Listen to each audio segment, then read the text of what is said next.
जागतिक पर्यटन दिनाच्या निमित्तानं travels agent of association of कोल्हापूरच्या वतीनं हेरिटेज वॉकचं आयोजन केलं होतं। भर पावसात असोसिएशनच्या पदाधिकारी आणि सदस्यांनी मंगळवार पेठ आणि परिसरातील ऐतिहासिक स्थळांना भेटी दिल्या। अभ्यासक प्रसन्न मालेकर यांनी या ऐतिहासिक स्थळांचा इतिहास यावेळी सांगितला। पर्यटकांना आपल्या वारसा स्थळांविषयी माहिती व्हावी या उद्देशानं जागतिक पर्यटन दिनाचं औचित्य साधून कोल्हापुरातील ट्रॅव्हल्स एजंट ऑफ असोसिएशनच्या वतीनं हेरिटेज वॉकचं आयोजन करण्यात आलं होतं।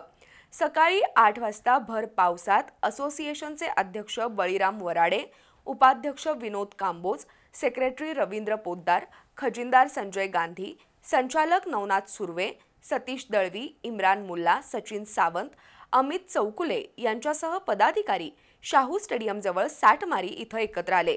या साठमारीचं शाहूकालीन महत्त्व अभ्यासक प्रसन्न मालेकर यांनी सांगितलं। त्यानंतर हेरिटेज वॉकला सुरुवात झाली। कैलासगडची स्वारी मंदिर, केशवराव भोसले नाट्यगृह, खासबाग मैदान, देवल क्लब या स्थळांची माहितीही या हेरिटेज वॉकमध्ये मालेकर यांनी दिली।